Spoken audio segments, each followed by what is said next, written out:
red, pink clover, and I looked at you. At who?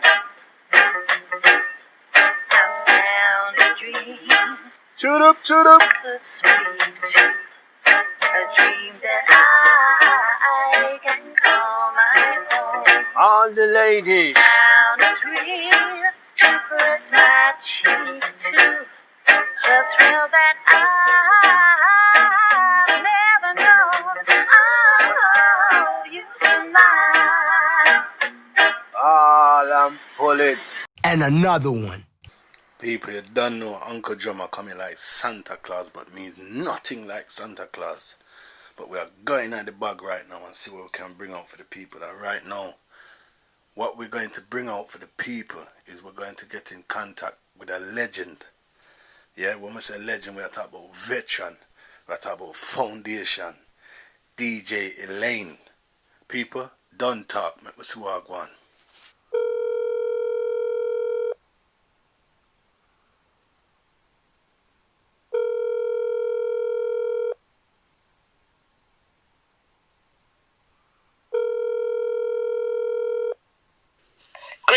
Greetings, can you hear me? Greetings, DJ Elayne. You good though? How's the day been? It's been great, just moving along.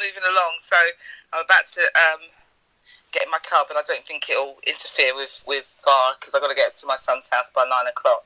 Alright, let's jump in. I'm going to try and make this as quick and as fast as possible for you, yeah? Beautiful, go on then. Alright. I'm listening. Let's jump in. For all the people that know DJ Elayne and for all the people that don't know DJ Elayne, who is DJ Elayne? Well, who am I? Yeah. First and foremost, I'm a grandmother of 2, and I'm a very active grandmother. Mm-hmm. But if we're going to go back to the beginning, my audience, I guess, will know me as a presenter, a DJ first, a lover of music. I'm just somebody who's blessed and highly favoured to be in an industry or doing what, I love doing, which is playing music and new talent. And so I'm just a woman blessed and highly favoured, I think. All right. Bless it. Yeah. All right. So you see your family, DJ Elayne, yeah? I'm gonna say Elayne, yeah. Yeah, go on, Elayne. That's great. Yeah. So you see your family, Elayne, yeah? You come from a musical background. Only in the sense that my mother used to just love music. So she had a blues background like every other black household. Uh-huh. But when we used to go shopping, we used to shop in Brixton Market. Yes. And when we used to go shopping after she dragged us around the market, she used to go visit the record shop that was in the arcade, inside the arcade, and there was this record shop right in the middle. Yeah. Okay, and she used to park us up outside there with the shopping, and she used to go in there every single week without fail and buy 2 7-inches. And depending on how she felt, she would call the neighbours. First of all, she would scratch out the titles of the record, because she used to swear blind that the woman upstairs was just copying her selection. So that's where I first saw that. And she used to just have these impromptu parties. So fast forward now, when I decided to get into DJing, it was her records that I first started with, because I started as a reggae DJ, and I was teamed up with a soul DJ called Robert. He's just simply called Robert, and he wasn't a DJ. He was just a lover of music and just used to collect music. So when we decided to get together and play music, all I had really was the tunes that I used to buy as a teenager, like on Disco 45s, a lot of Lovers Rock and Traditions and all those kind of things. Mm-hmm. So I had that, and I had my mum's tunes, which were mainly like Studio One and Blue Bee and Trojan, and so I had a lot from that. So I just when we took the night in Maze, which was above Ronnie Scott's jazz club. It was a Wednesday night. Mm-hmm. Leaving out an important bit as well. I had £47, which was meant to be for my electricity bill, and I said, you know what, I need to go and buy some new records. You know, electricity bill can't wait. So I went record shop, blew the whole lot on my records, and so I had a nice rounded selection, up to date tunes, some old tunes, and some. Do you know what I mean? Of course. So anyway, got there and played to that crowd. It was a full house, packed house, because it was our promotion as well. Mm-hmm. And then I got an invitation to play at oh my God, what's it called? It was a club in Levy and Rose in Earl's Court. Okay. Served by the owner there, who had come to listen to us play. And every gig subsequent to that, I was just getting somebody coming up to me and asking me to play, you know, at their promotion. Because this wasn't something that Robert wanted to do, he said, no, it's all too much for him. He couldn't take the whole heap of people and being in the spotlight. Yeah. And I just thought, well, oh my God, I'm not going to, you know, if I've got to hang it up, I'm enjoying this too much. So I said, Robert, here you do. Give me your records, right? Let me go through them. Pick out what I like, and I will go and buy my own copy. So I did. So he gave me all these records, and I just sat down one evening and I went and played every single album and all the tracks on every album, made my list of what I liked, gave him back his records, went record shop, bought all of those records, and so now I'm playing reggae and soul. So I didn't have to rely on a man to, then him and I'm going to have to rely upon a man to do my thing. So then, you know, I started to fly solo. Yeah. And that's the beginning of my story. All right. So are you saying that you was playing in the clubs before you was playing on the radio? Yes. Long time, yes. Yeah? Long time before. Long time before. So even like when I was playing in the clubs, I was getting these massive gigs, like on, you know, I remember an All Dayer, which is where Daddy Ernie first saw me. He says that it was Hammersmith Palais, but I remember it being the Uppercut. But that's neither here nor there, because they're both massive stages, and I wasn't on the radio at the time, but I was being booked for those big gigs, and he was side the stage and just watched me work the crowds and use the mic and select my own tunes and all of that. So when I came off stage, he went to me, "You're after my job, aren't you?" And I went, "No." I didn't know who you were. I was like, "No." You know, so then he said, "Look, that must have been a Friday." And he said to me, "Have you ever thought about doing radio?" Now, I had done a little bit of radio. I'd done YMCA, their in-house radio, which Eon Irvin got me that little gig, and I was doing that on a Saturday morning. But anyway, at that time, I wasn't doing it. So I said to him, "Why, what you got?" So he said, "Well, give me a demo tape and he will give it to Zach, who was the proprietor of LWR, and see what he says." So I did the demo tape, so that was the Friday, got it up to him at Hawkeye Records in Harleston on the Saturday, and then by the Saturday evening, I was getting a call from Zach to tell me to meet him at one pub in East London where LWR was playing, and I got down there on the Sunday, and he said he liked my tape, and would I do the breakfast show? Well, that upset a lot of people on the camp, because they'd been watching that slot for ages, but he wouldn't fill it because he couldn't find anyone to fill it. All right. So when he got my tape, he thought, yeah, have a go. According to him now, he said that I was so bright that, that, you know, he knew that I had what it takes to do the breakfast show. So by the Monday morning, I was doing the breakfast show, and the rest is history. And that actually made me the first female, black or white, to do mainstream radio. Even though it was pirate radio, we still had a massive following, and we competed with the BBC and Capital Radio shoulder for shoulder, and in some cases we were getting more numbers than them. What? Because we were just on the ground and we were totally new. And I mean, he would decide that he wanted to do a club. 2 weeks before, he'd do the promotion, and then it'd be a roadblock. People couldn't get in, so we really commanded the audience. And it was shortly after that mainstream radio started putting females on, flying the desk solo, because what they tend to do, they'd have a man. Do you remember Chris Tarrant? They'd have Chris Tarrant, who would be the presenter, then he'd have some female who he could just kind of run lyrics on. But she was more or less his assistant. Well, I was flying the desk, and I remember when Janice Long, she was on the BBC at the time, and she called me in for an interview. And during the interview, they were playing music as well, and so I noticed that there were no decks in front of her, and she was looking through the glass, and when she wanted to go to music, she would signal the producer, or the producer would signal to her for her to go to music. Yeah. And when she did that the first time, I said to her, "Don't you put the records on yourself?" And she went, "No, why do you?" And I said, "Yeah, I select, I talk, I do everything." Yeah. And she was so blown away. She couldn't believe that I did everything. And that was my first kind of insight to how progressive we were, you know, as entertainers then. So, so that made me the first mainstream female presenter. All right. On radio, yeah. All right. Big up Daddy Ernie as well. Big him up. Absolutely, I'll tell him. Yeah. Yeah. So you see, like you said, you selected, you talked on the mic, you done all these things. Where did that come from? Was you doing that in your house, or was it just came natural? It just came natural, and I'll tell you for why. When I was growing up, I used to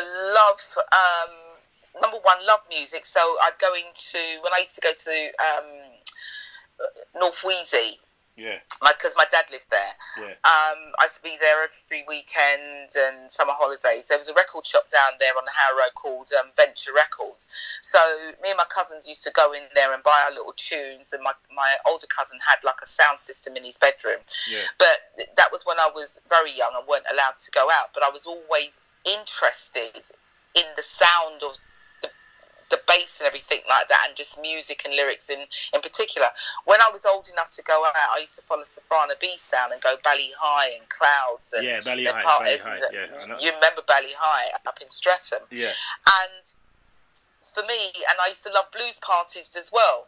And using the mic was an integral part of playing the set.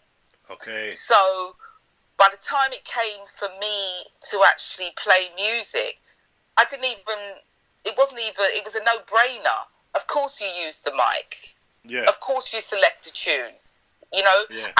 And I had the advantage as well of being such a avid follower of, you know, music and the sound system and being in the party.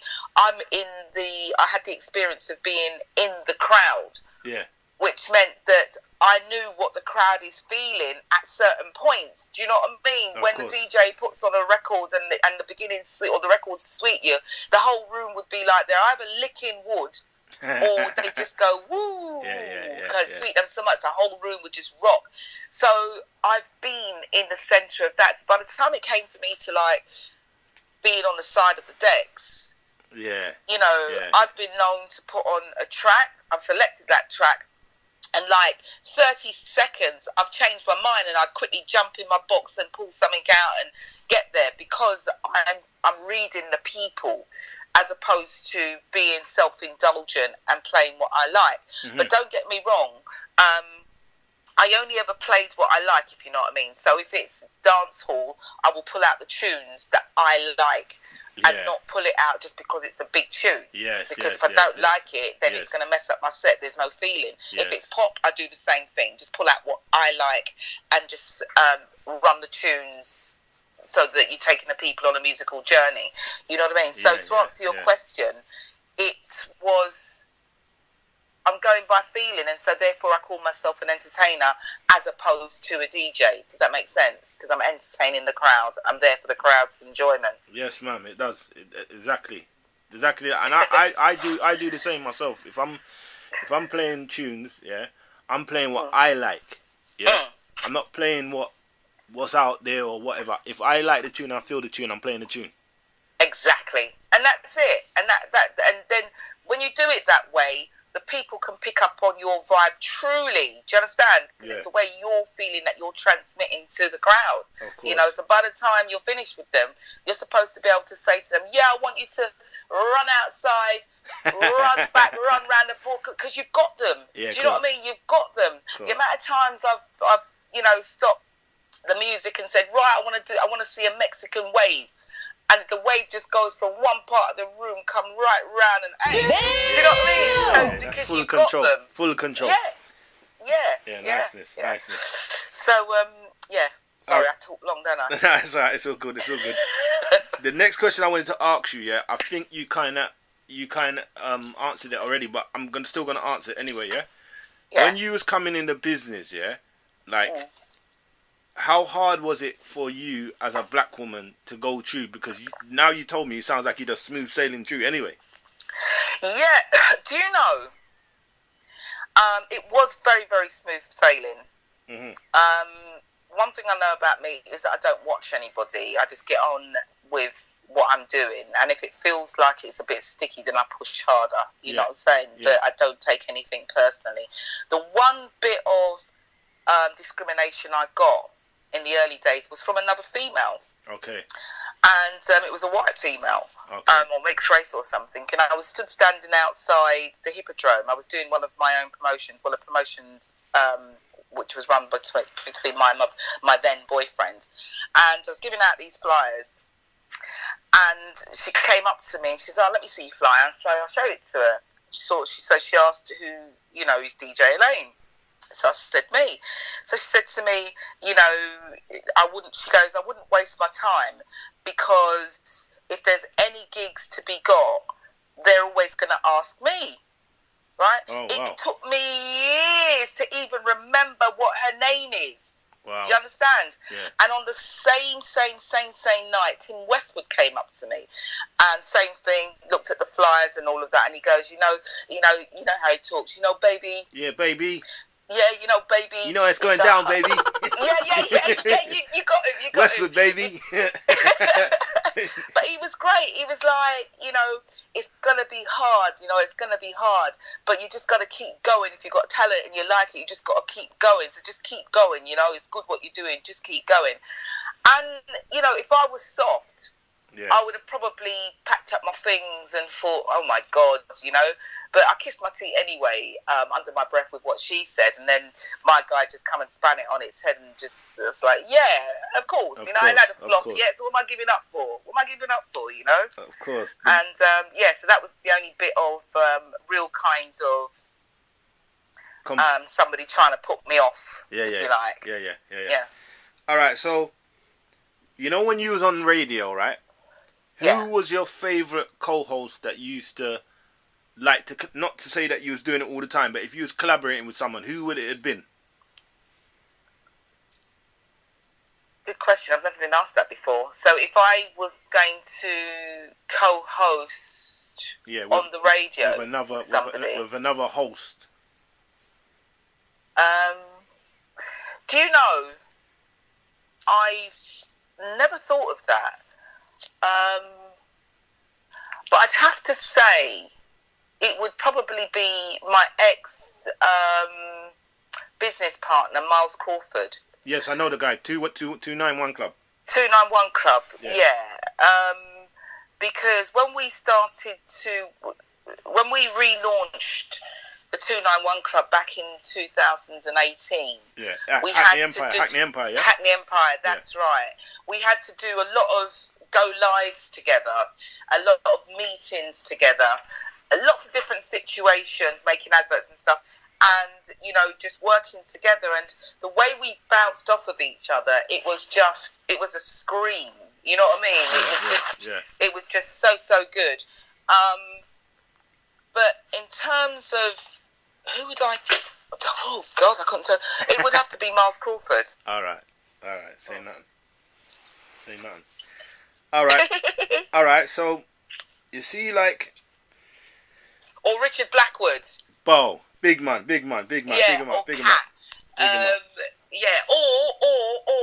see, it's coming back to me now. Or Phoebe One and Pirelli, because they used to do the breakfast show up at the Beat London, and I used to follow them. Yeah. And so when we used to do the handover, the three of us was, oh my God, we could have done a breakfast club. The three of us. Of course. Phoebe One's a real veteran. Real veteran. Phoebe One is a real veteran. Yes. So So I move Miles Crawford, to the second place, and I would put Phoebe 1 and Pirelli. All right. Yeah, them yeah. Big. Yeah, go on. Big. Big up all of them veterans. Legendary, yeah? Straight. So, all right, so, Elayne, yeah, at what point in your career, like, what year, what time did you look at yourself and say, me have it, I made this, me have it now? Where was that point where you thought, yeah, I am that lady? I've never thought it. Oh, you never got to that stage? No, I've never thought it. Wow. I know it's people that's telling me that I hit it. You know. But you never seen it for yourself. You never felt it for yourself. I never. You know, it sounds superficial, but this is the God's honest truth. Even now, when people tell me what I've done and what I've meant to them and what I've, people come up and say how I've inspired them and what have you. And even when I was doing the 291 Club and, Top of the Pops and all of that, I was always, believe it or not, I was always very nervous. And even now, before I get on stage or open the mic, just before I open the mic to do a radio show, my heart beats fast. Of course. Because you're only as good as your last, when I walk into a venue or walk up to a venue and I take out my money to pay and they say your money's no good around here and I don't even know them, that feels good, but it always surprises me. And, it will be my friend that says, but Elayne, you're DJ Elayne. And when people say that to me, sometimes I don't even know what that means. Do you understand? But you're DJ Elayne. Yeah. Do you know what I'm saying? Yeah. So I guess I say all of that to say that the minute I come off a stage, I'm Elayne. Yeah. Straight. I'm Elayne. You know what I'm saying? So, I've never thought that I've reached. I've never thought that. I've done good. And I'm my worst critic. Mm-hmm. And I still criticise myself now. Yeah. But every day's a new day. Yeah.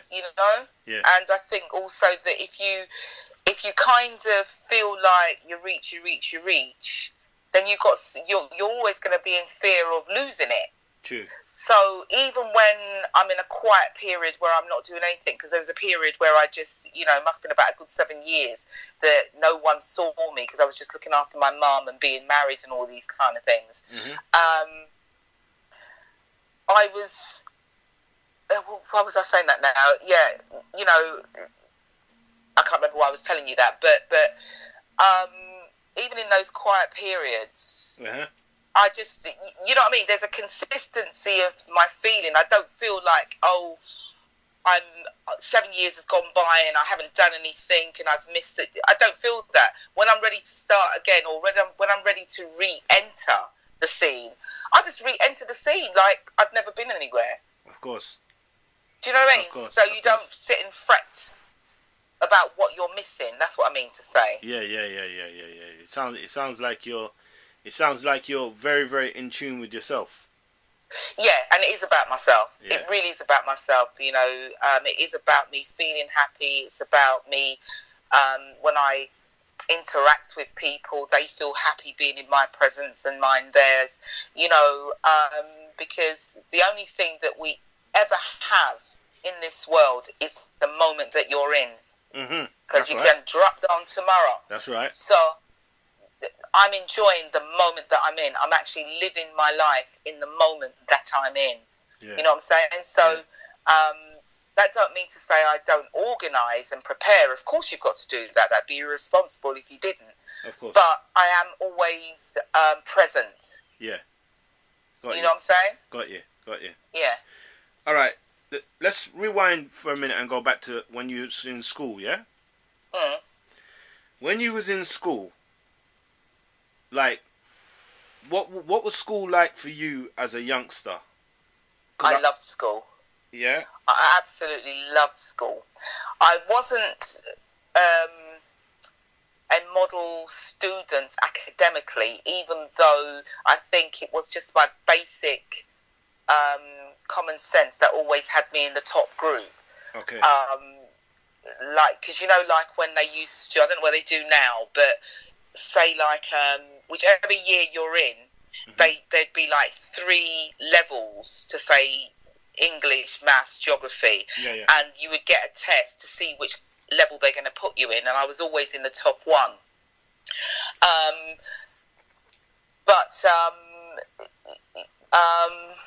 I loved school because I did have some lovely teachers, and I loved my friends. I loved my set of friends, and getting to school early so that we could have an hour before we go into school You really love brilliant. School. You really love school. I love school. We'd get there early, but we'd meet in Brixton or meet and walk up to school together. You know what I mean? And it was just, oh my God, it was just lovely. It was lovely. My school days were lovely. All right. Yeah. So when you was in school, what did you want to be? What was your overall goal? What was your job? What did you want to be?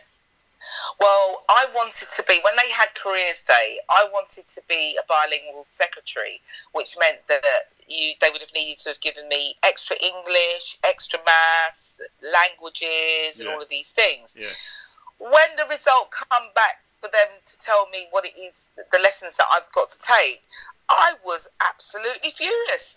I was so vexed because I wanted to travel the world, and I figured that if I was a bilingual secretary, I would be the secretary to some highfalutin businessman and be his right-hand man and travel about the world. That's what I felt. Do you know what I mean? Typing and all of that. Yeah. They gave me needlework, cooking, domestic science, basically. They didn't give me any languages. They didn't give me typing. And, subsequently, I didn't go to one music lesson. So it's ironic that I'm into music so much now. You know what I mean? But I didn't go to one music lesson. And at the end of the year, my report said, don't know what she looks like. I don't know how I got away with it so long, but it actually said, I don't know what she looks like. Okay. Because I was vexed. I wanted to be a bilingual secretary. But I ended up travelling. Yeah. Anyway, so the music grew me. The music has done so much for me, you know? Yeah. Yes. All right, you see your parents when you was younger, yeah? Yeah.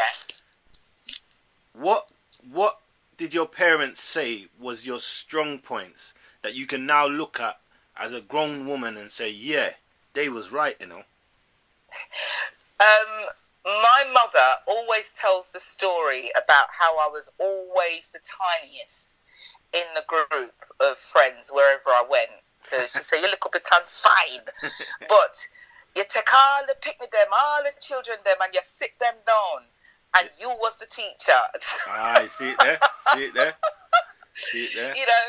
So, she says you gather them up and you feed them and you give them drink. And so,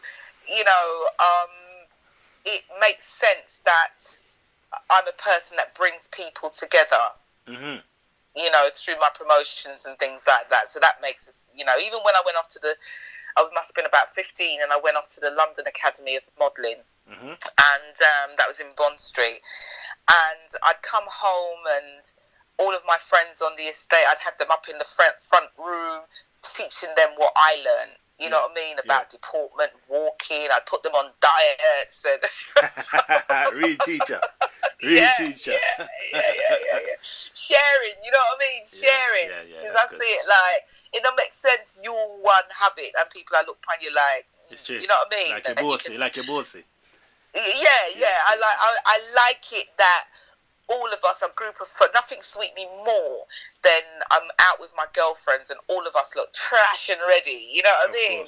Nothing sweet me more than that we all have a standard and look good together. Not one look better than the other. Do you understand what I'm saying? Yes. So, yeah.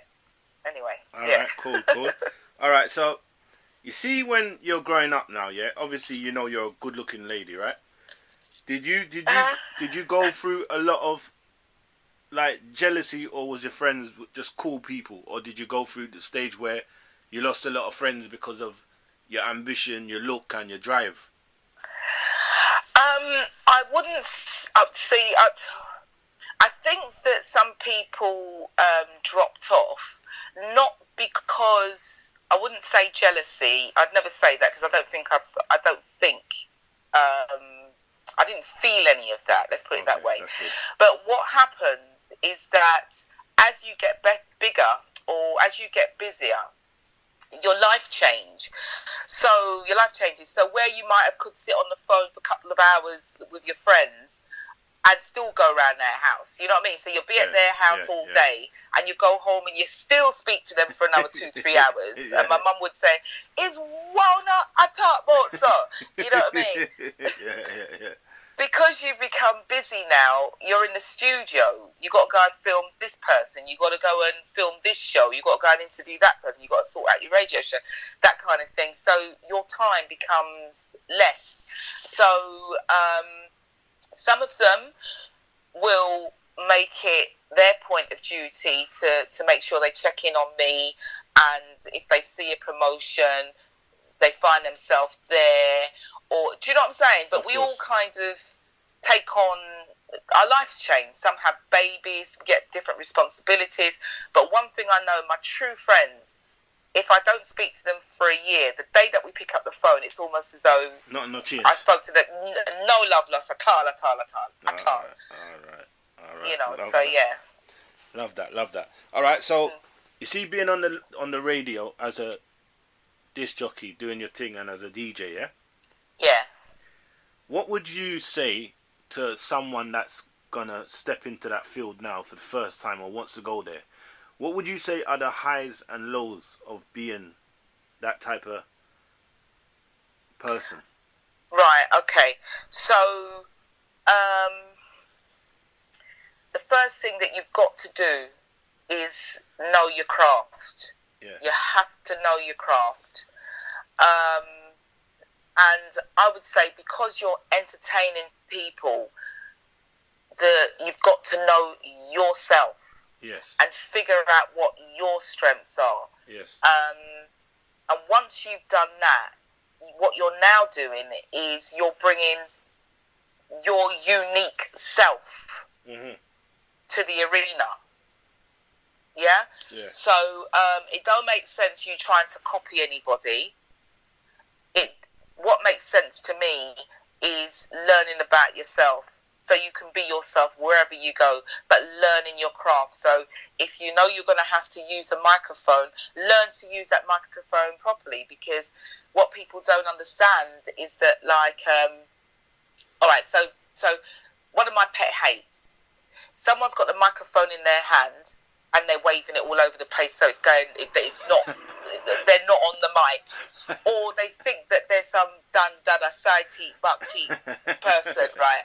And they've got their hand covering the mouthpiece because they want to bust style. You're just feeding back, and no one can hear the quality of your voice. So you get on the mic and you come close to the mic, and you speak in the mic so that we can feel the texture in your voice. One of the reasons why I think I had it above a lot of women is because they get on the mic and they have this gap between their mouth and the microphone. So the microphone, it's not close enough to their microphone, so therefore they start squealing and they sound so squealy on the mic. Big up. It sounds too squeally. Rather than having the mic right up against your mouth, speak from your stomach and say, "Yeah, how you doing?" So I've gone into a lower register, but it impacts more. Does that make sense? So that's what I mean about learning your craft. One of the other things that I did was, before I got on radio, I used to really, really hate my voice. So I'm quite surprised that I'm on radio, because I used to think that I was so cockney. But what I did is that I got one of those flat recording machines, and I'd pick up the newspaper and I would just press play and record, and I would just speak and read for an hour or so. Then I'd play it back, and I was so surprised at the little habits that I had during speaking. And I'd be like, "Oh, I don't like the way I say that word or that word," and then I'd work on the way that I speak and my flow. You know what I'm saying? But the important thing for me was knowing what I sounded like. Yes. Big. Big. And I think you sound. I think, I'm not gonna lie to you, I watch many of you on YouTube and all this stuff, and I think that when you talk, you talk with so much clarity, yeah, and you Thank you you. talk so confident. Oh, You thank understand? you. You could be talking something that maybe you don't even know what you're talking about, but because of your confidence, Yeah. it just captivates people. You know what I mean? There. Yeah, I do. Thank you for that. Thank you. Big up for that. All right, I'm gonna narrow it down now. 'Cause I know you got to do your thing, yeah. Yeah, good. 291 Club with Miles Crawford, yeah. How Yeah. did that make you feel, knowing that you're a black woman in that position, and at one stage that was the hottest thing in England on the Yeah. TV? How did that make you feel? At the time, it was like exciting. Yeah. So exciting, because how that started, that was my actual initiative. That started in, some people know it as Monkberries. Then it later on changed to Oasis. So I started it there on my Todd. Okay. And then I took it to the West End. Mhm. And then Charlie Hanson was one of the judges, and he loved it so much that he said to me that he's looking to do a variety show at the Hackney Empire, and would I mind my talent show being a part of that show? And I said it'd be rude to say no.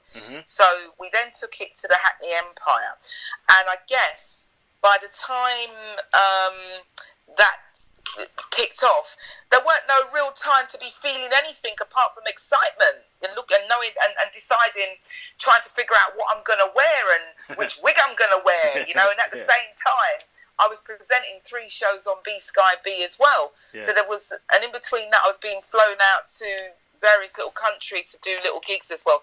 I had no time at all to think, wow, this is where I'm sitting. You know what I'm saying? So even when I went to EMI Records, it was just, is this what I've got to do? Roll up your sleeve and just get on with it. And then when you look up, you realise that you're doing something great, but you don't sort of think, oh, I'm great. It just, like I said before, I still don't think that. It's when somebody says to me, you've done this. Do you understand what I'm saying? It's just another thing coming. Right, I'm going to cook some dinner now. Let me peel some potato. Do you know what I mean? And then my focus is on cooking that dinner and making it nice. You know what I'm saying? Yeah. Big. Thank you. All right. Last few questions now, yeah? Yeah. Nowadays, yeah? From where you've come from till now, yeah? Yeah. Who is it that you look at as an entertainer from England that you've grown alongside or seen?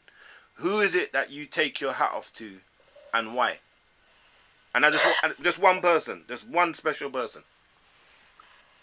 Angela Marr. Oh, yeah. Big up. Angela Marr. Angela Marr formed a company when she realised that, nobody ain't going to give her nothing. Right? Because we was all aspiring to be on the Beeb and Capital Radio, and, we were all aspiring to do that. But she set up this production company for stage called Take It to the Streets, I think it was called. Yes. But it done exactly what it said on the tin. She wrote her scripts, she auditioned, she groomed, do you know what I mean? And up till now, she's still doing her thing. She's written her book, And funny enough, Angela Marr was a contestant on the Search for a Star show that I did in the West End, my talent show where Charlie Hanson was on. I still got that piece of footage as well. So to even see her enter a talent competition, and when I look back at it, she was funny as hell and such a natural. To where she is now, I take my hat off to her. You know what I mean? Take my hat off to her. And she's the same as me, looking after her parents and all of that. She's got a family. She's just a black woman. I do her thing. Right. Respect. That's what she's been called for. So I really have a lot of time and respect for Angela Marr. Yeah, man. Big up to Angela as well. Same time. Yeah. All right. So for the stalkers, for the general public, and for the people that just love what you do, where can they find you? At the moment, what I tend to say to people is just Google my name. So if you just put in DJ Elayne Smith or Elayne Smith or just DJ Elayne, my Twitter, all my social sites will come up. Even my website will come up, which is elainesmith.com, and Elayne is spelled Elayne. That will come up. My hair boutique, which I'm about to launch now, will come up. The Antigua Jump radio station that I'm on Monday to Friday, 10 a.m.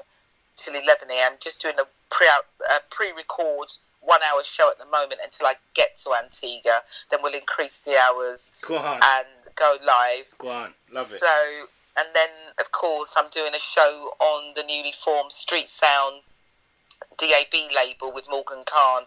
Morgan Khan is a veteran in the business. He used to do these compilation albums called Street Sounds, and what they were all the big tunes. Mm-hmm.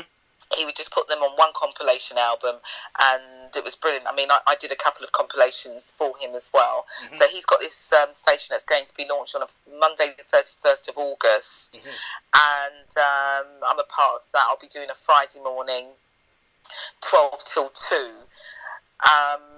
So much going on. Go on. Right. I've also got to tell you about the Choice FM immortalisation, and what that means is that they're erecting a blue plaque at the first studio that they ever that they're erecting a blue plaque to mark their existence in the music industry, and they want to put up a blue plaque on their very first studio, which was in Trinity Gardens, Brixton. And right now we've got like a GoFundMe page, which we're collecting donations for to be able to pay for this to happen, because you have to pay for it, and to just kind of give Choice FM that shine to show that it has its place in history. Of course. And I think what we're talking about here, the address is #Choice FM Blue Plaque. So it's a #Choice FM Blue Plaque. I think they've got a website, but if you Google Choice FM Blue Plaque, everything will come up. And we really need your support on this, your listeners' support on this, and to listen out for where the gathering's going to be, so that you can actually see it all happening. It's going to be big. Of course, yeah, and it's good that you lot get your flowers as well, because you lot definitely made that mark. You know what I mean? Definitely. Thank you so much. I mean, it was the Choice FM days really did make a mark, and for me, it's really sad that we're doing kind of like an RIP on it. Yeah.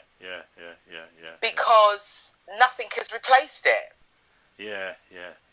We've done so much within the community. Nothing has replaced it, and that's really, really sad.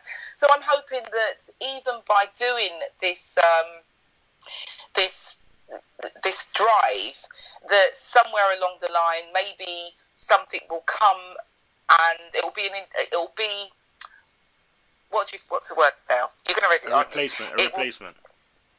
It'll be like a catalyst for someone else, or even Choice FM, to try and get another station on the radio that caters for the community. Yes. On every level. Yes. You know, so I'm hoping it won't be just an RIP. It will be a catalyst for something to come along and replace it and do what it did. Yeah. And you know what? It's nice to see that you came from that and you're still pushing, because there's enough people that got talent, and sometimes when it goes left, they throw away their talent and go and do something else, and they never get back that shine. So it's good to see that you keep this thing continuously going and you're still pushing the flag. You know what I'm saying? So thank you. I tell you what, I've got no choice, because I can't go to the plantation again. They can't, they're not with me. I'm unemployable. No, big up, man, big up. Any last big ups or shout outs to anyone?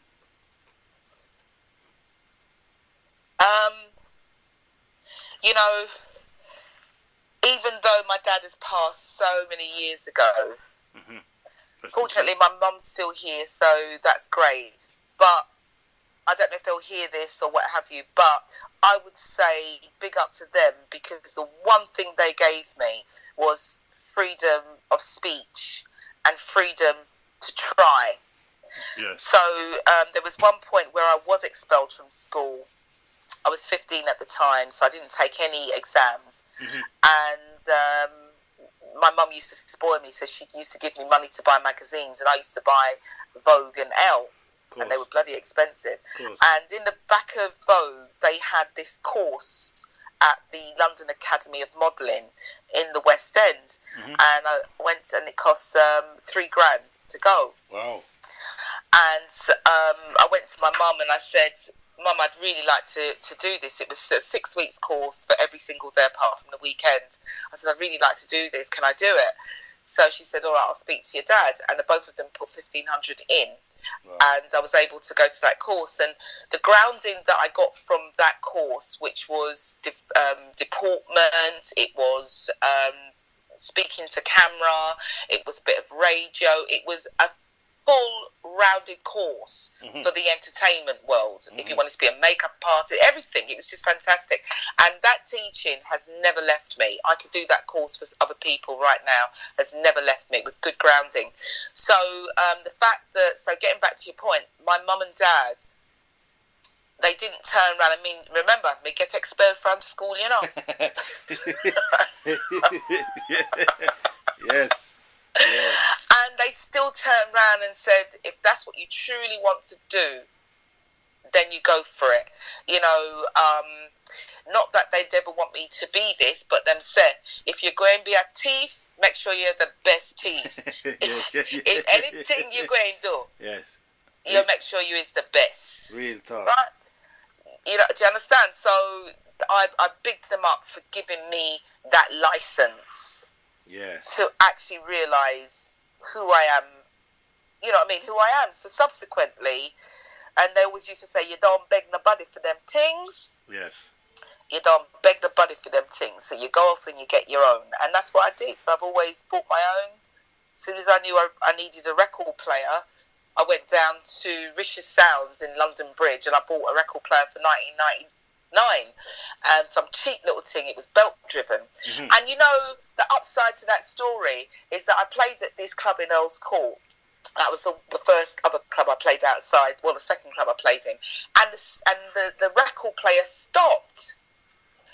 And everyone was around me, all the other DJs was around me, and I literally took up the plate of the turntable, put the belt back on it, put it back on, party start again. And go on again, if you can imagine a woman doing that. Yeah, it's big. You know what I'm saying? No so panic, no nothing.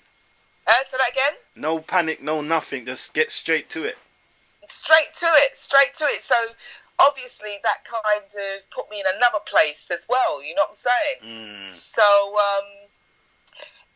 so that I say that to say that, you know, if you know you want to be a presenter, go off and get the equipment that you need. Yes. You know, save up your money, go and get your own. Don't be relying on borrowing people's things. Get your own, even if it is the cheapest, and you save and you upgrade yourself. But have your own, you know what I'm saying? And that's it. Of course. Last question now, Elayne, yeah? The last question I want to ask you now. Yeah, go on. For the DJ Elayne now, if you was to go back in time and talk to the DJ Elayne 25 years ago, what would you tell the DJ Elayne? Get yourself an agent. Get yourself an agent.